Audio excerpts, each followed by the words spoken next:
Good morning my dear students. हम लोग इसके पहले कक्षा 10 बायोलॉजी लाइफ प्रोसेस प्रथम न्यूट्रिशन चैप्टर पढ़ रहे थे। इस चैप्टर को बेटा समाप्त कर दिया गया था, लेकिन इसमें कुछ टॉपिक भूल से जो है छूट गया था। वह टॉपिक आप लोगों का है डाइजेस्टिव ग्लैंड्स, जिसे आप पाचक ग्रंथियां कहते हैं। तो पाचक ग्रंथियां आप लोगों ने पहला पढ़ा लार ग्रंथियां, और दूसरा आप लोग आमाशयी तथा जठर ग्रंथियां के बारे में आप लोगों को जो है बता दिया गया था। तो नेक्स्ट डाइजेस्टिव ग्लैंड्स हम लोग पढ़ेंगे बेटा, जिसका नाम है लीवर, जिसे आप यकृत कहते हो। क्या कहते हो? यकृत। तो देखिए बेटा, मानव का जो यकृत होता है यह हमारे आपके शरीर का क्या होता है, सबसे महत्वपूर्ण अंग है। मानव का जो यकृत होता है, आप बता सकते हैं, यह हमारे आपके शरीर का क्या होता है, सबसे महत्वपूर्ण अंग है। और यह जो अंग है आप बेटा बताएंगे, उदर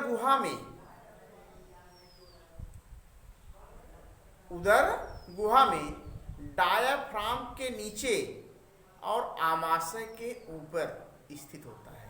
तो कहने का मतलब इसकी पोजीशन आपको स्थित बताया गया कि यह जो यकृत आप देख रहे हो बेटा, यह जो यकृत है आपका, सीधे सीधे आप लोग बताएंगे, यह आमाशय के ऊपर तथा आमाशय के ऊपर डायाफ्राम के नीचे उदर गुहा में स्थित होता है। और यह बताया गया आप लोगों को कि यकृत हमारे आपके शरीर का सबसे महत्वपूर्ण अंग है। और यह जो अंग है आप बता सकते हैं बेटा, हमारे आपके शरीर की सबसे बड़ी ग्रंथि भी कही जाती है। जो यकृत होता है यह हमारे आपके शरीर की क्या है बेटा, सबसे बड़ी ग्रंथि भी कही जाती है और महत्वपूर्ण अंग भी है। और इसकी पोजीशन भी आप लोगों को बता दिया गया। पोजीशन आपको यह बताया गया कि यह उदर गुहा में डायाफ्राम के नीचे और आमाशय के ऊपर स्थित होता है बेटा। और इसका जो वजन होता है, आप बता सकते हैं बेटा, कितना होता है? 1.5 किलोग्राम। 1.5 किलोग्राम, या आप बता सकते हो बेटा इसको 1500 ग्राम ना, 1500 ग्राम बता सकते हो। ठीक। और यह यकृत आप बता सकते हैं, यह 3 पालियों में क्या होता है, बटा होता है। कितने पालियों बेटा? 3 पालियों में बटा होता है। आप ये बता सकते हैं, एक आप बताएंगे बायां और एक क्या बताएंगे, दायां। तो बायां और दायां, और इसके नीचे क्या होगा, नीचे आप बता सकते हैं, यह आप बता सकते हैं इसका तीसरा भाग, जिसमें आप बता सकते हैं ग्रहणी होगी और अग्नाशय होगा, मध्यांत्र भी होगा। ये तीसरी पाल बताएंगे, और इसकी 2 पाल क्या होती है बेटा, ऊपर की तरफ स्थित होती है। तो यह आप बता सकते हैं यकृत के बारे में। तो यकृत 3 पालियों में क्या होता है, विभक्त होता है, मतलब बटा होता है। और जब ये 3 पालियों में क्या होता है, विभक्त होता है, तो आप यहाँ बताएंगे बेटा कि इसमें एक इसमें जो पाली होती है, इसे आप लोब कहते हो, उसको आप कह सकते हो ग्लीसन संपुट। जब ये 3 पालियों में क्या होता है, डिवाइड होता है, इसे क्या कहेंगे, ग्लीसन संपुट बोलेंगे। क्या बोलेंगे बेटा? ग्लीसन संपुट बोलेंगे। और इसी ग्लीसन संपुट द्वारा आप बता सकते हैं यकृत में पित्त रस का क्या होता है बेटा, स्रावन होता है। किसका स्रावन होता है? पित्त रस, जिसे हम आप लोग क्या कह सकते हैं, बाइल जूस कहेंगे। क्या कहेंगे? बाइल जूस कहेंगे। और वह जो पित्त रस होता है जनरली आप बता सकते हैं कहां पर संचित होता है बेटा, पित्ताशय में। पित्त रस कहां संचित होता है, पित्ताशय में संचित रहता है। और वह जो पित्त रस होता है हल्के पीले रंग का तरल क्षारीय पदार्थ है, हल्के पीले रंग का तरल क्षारीय पदार्थ है, जिसे हम आप लोग क्या कह सकते हैं बेटा, पित्त रस कहते हैं। ठीक, यह पित्त रस क्या करता है, भोजन को अम्लीय माध्यम से क्षारीय माध्यम में कर देता है, भोजन को अम्लीय माध्यम से क्षारीय माध्यम में कर देता है।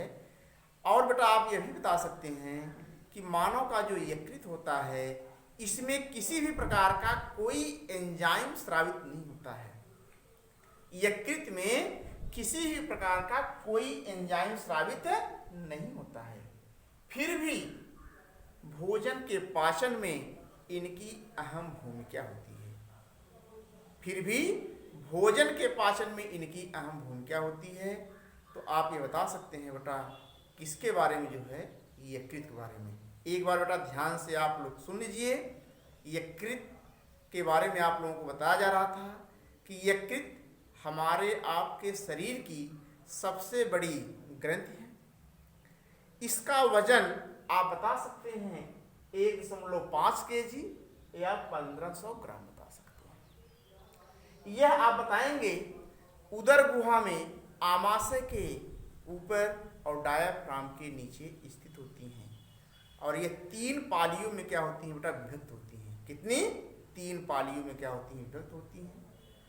और जब 3 पालियों में विभक्त होती हैं तो इसमें क्या होता है, एक ग्लीसन संपुट होता है। यही जो ग्लीसन संपुट होता है यकृत में पाया जाता है, और इसी के द्वारा क्या होता है बेटा, पित्त रस का क्या होता है बेटा, स्राव होता है।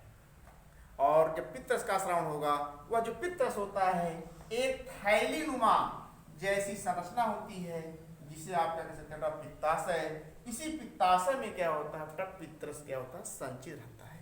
इसलिए आपको यह बताया गया अभी इसके पहले, पित्त रस हल्के पीले रंग का तरल क्षारीय पदार्थ है, हल्के पीले रंग का तरल क्षारीय पदार्थ है, जिसे आप क्या कहते हो बेटा, पित्त रस कहते हो।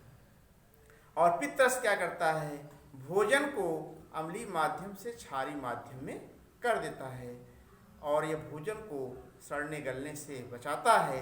इसलिए आप यहाँ बता सकते हैं बेटा किसके बारे में, यकृत के बारे में। अब देख रहे हैं इसी यकृत में जो तीसरा लोब है, इसमें आप लोग पढ़ेंगे बेटा इसे अग्नाशय। यह भी एक प्रकार का क्या है, डाइजेस्टिव ग्लैंड्स है। यह जो डाइजेस्टिव ग्लैंड्स जो अग्नाशय है, इसके बारे में हम आप लोग नेक्स्ट वीडियो में जो है अध्ययन करेंगे। देखिए जो अग्नाशय होता है बेटा, यह आप बता सकते हैं इसे अग्नाशय को आप मिश्रित ग्रंथि कहते हैं। क्यों कहते हैं, क्योंकि यह बहिस्रावी और अंतःस्रावी ग्रंथियों से मिलकर बनी होती है, इसीलिए इसे हम आप लोग क्या कह सकते हैं बेटा, मिश्रित ग्रंथि कहते हैं।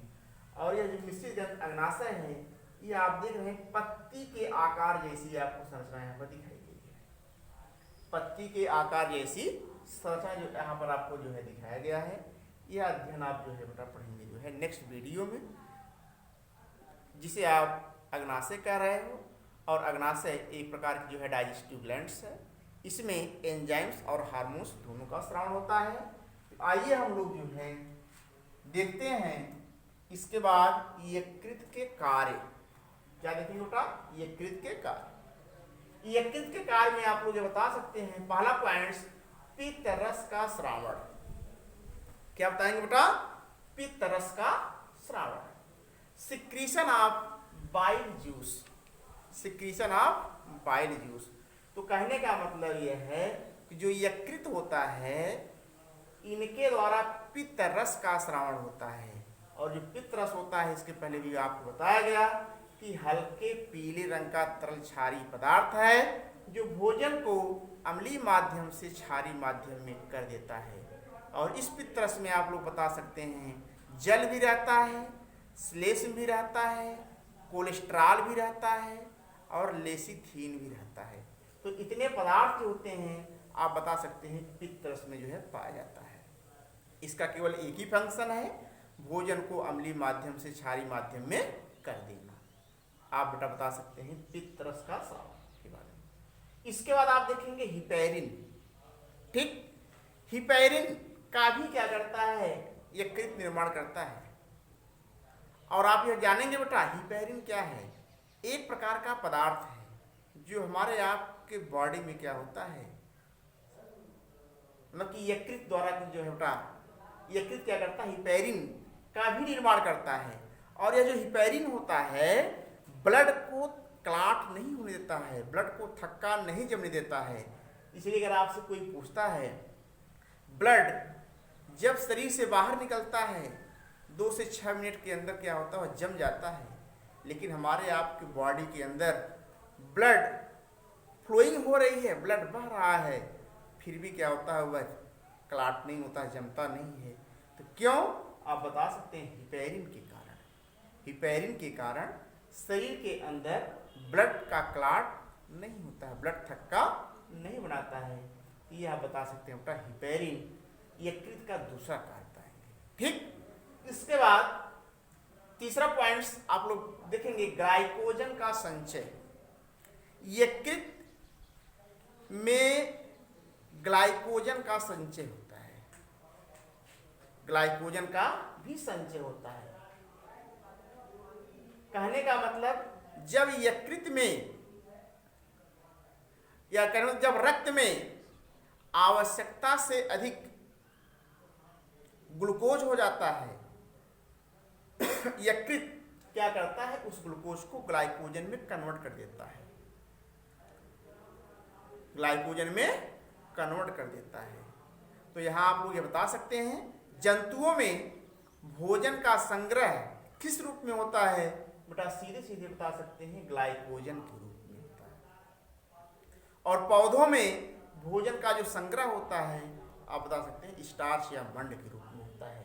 तो यहाँ आप बता सकते हैं जब रक्त में आवश्यकता से अधिक ग्लूकोज की मात्रा हो जाती है तो यकृत की कोशिकाएं क्या करती हैं, ग्लूकोज को ग्लाइकोजन में कन्वर्ट कर देती हैं और आवश्यकता पड़ने पर वह क्या करती हैं बेटा, हमें आपको ऊर्जा भी देती है।